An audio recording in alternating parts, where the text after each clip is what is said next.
სეკარის ხეობა ძველ ქართულ წყაროებში რკინის ჯვრის ხეობად მოიხსენიება. ხეობაში გამავალი გზა ბევრად უფრო ძველია, ვიდრე ქართული და უცხო ისტორიული წყაროებით არის ცნობილი. ეს გზა დასავლეთ საქართველოს აკავშირებდა სამცხე-ჯავახეთთან და სამხრეთ-დასავლეთ საქართველოსთან. ჰქონდა როგორც სავაჭრო, ასევე სამხედრო სტრატეგიული დანიშნულება.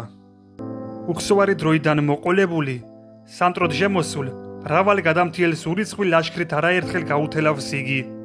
ამ გზას იცნობდნენ რომაელები, ძველი ირანელები, მურვან-ყრუ და სხვა ერისა თუ რჯულის მრავალი მომხდური, რომელიც არასოდეს მოკლებია საქართველოს მისი ხანგრძლივი ისტორიის მანძილზე.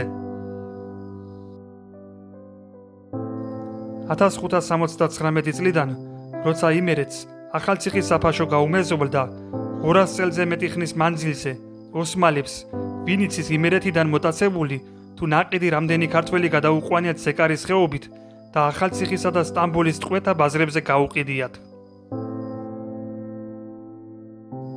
სეკარის ხეობაში გამავალი გზის შესახებ მე-18 საუკუნის დიდი ქართველი ისტორიკოს-გეოგრაფის ვახუშტი ბაგრატიონის ნაშრომში აღწერა სამეფოისა საქართველოსა ვკითხულობთ.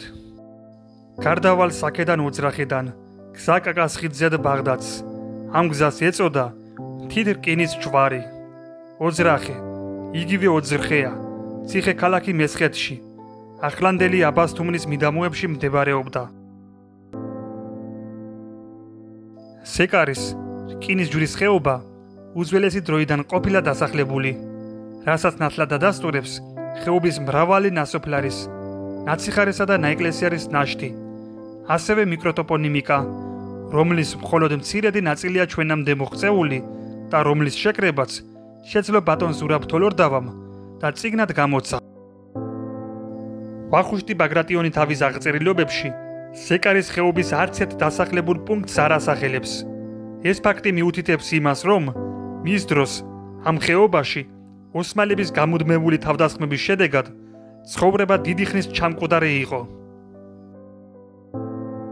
ბატონ ზურაბ თოლორდავას მოსაზრებით, ტოპონიმი ზეკარი კომპოზიტია და სიტყვასიტყვით ნიშნავს ზედა, ზემოთა კარს. ზეკარი ასევე აღნიშნავს უღელტეხილის, ხეობის გადასავალ გზას.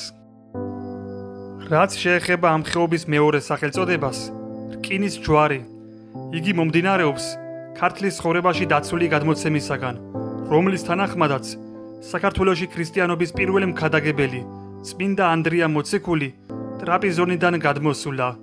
ქვეყანასა ქართლისასა, აქ ყოველივე მოაქცივნა, ნათელსა, ყოველთა სახელითა, მამისათა და ძისათა და სულისა წმინდისაითა. შემდეგ გადმოსულა დასავლეთ საქართველოში. სეკარის ხეობით გადაუვლია ღადოს, ანუ ფერსათის მთები და აღუმართავს აქ რკინის ჯვარი, ნიშნად ქრისტეს რჯულის ამ ადგილებში დამკვიდრებისა. ამის შემდგომ მთასა და ხეობას რკინის ჯვარი ეწოდა.